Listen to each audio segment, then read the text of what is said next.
Los transistores de efecto de campo, o en este caso los FET, son pequeños dispositivos que tienen un comportamiento muy similar a los transistores, con la diferencia de que en particular los de tipo MOS tienen la característica de que pueden aguantar corrientes positivas mucho más altas.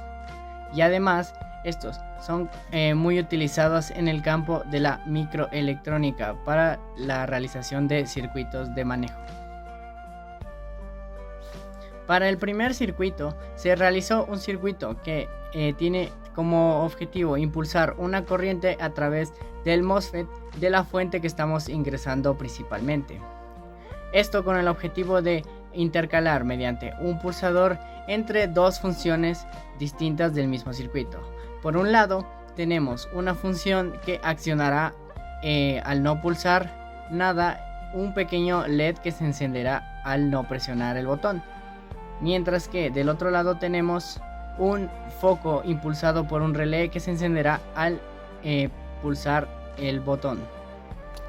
En el segundo circuito, más simple que el anterior, tenemos un MOSFET conectado a una fuente y de igual manera a un pulsador.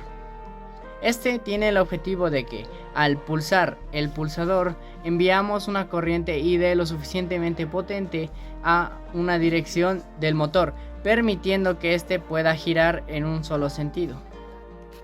Ambos circuitos cuentan con protecciones de tipo resistencias para evitar la sobrecarga tanto en el LED como en el foco y el motor.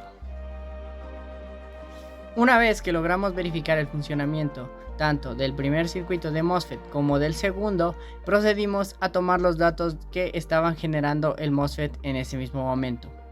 Para el primer circuito obtuvimos los siguientes datos del MOSFET, siendo con un voltaje de drain source de 1.82 voltios, una corriente de drain de 25.6 miliamperios y con una potencia total de 46.6 milivatios.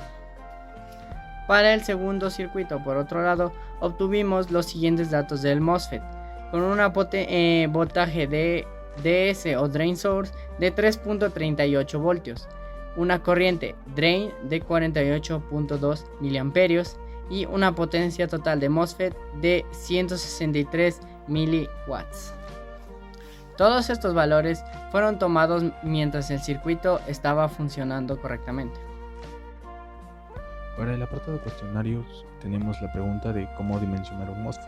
Para responder a esta pregunta tenemos que considerar lo siguiente: la corriente de drenaje que necesitamos para lograr activar la bobina del relé, y también necesitamos considerar el voltaje de disparo del MOSFET.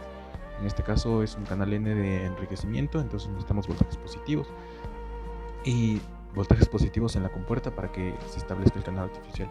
También tenemos que considerar la corriente máxima para no causar daños en el MOSFET. Para dimensionar los diodos necesitamos considerar la corriente inversa que atraviesa a través del diodo y también la corriente máxima que pasa a través del diodo.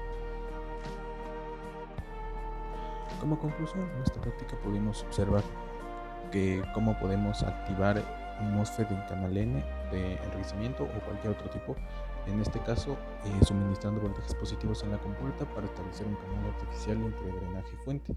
Con esta corriente de drenaje y una fuente de 12 voltios, que es el voltaje requerido para el funcionamiento del relé, logramos controlar una carga más grande con una señal pequeña, en este caso de 5 voltios. Como recomendación, diría que lo más complejo fue el funcionamiento del relé, ya que al principio conectamos la fase del foco a la pata normalmente abierta, normalmente cerrada con la bobina del relé, entonces eso me causó un poco de confusión al inicio.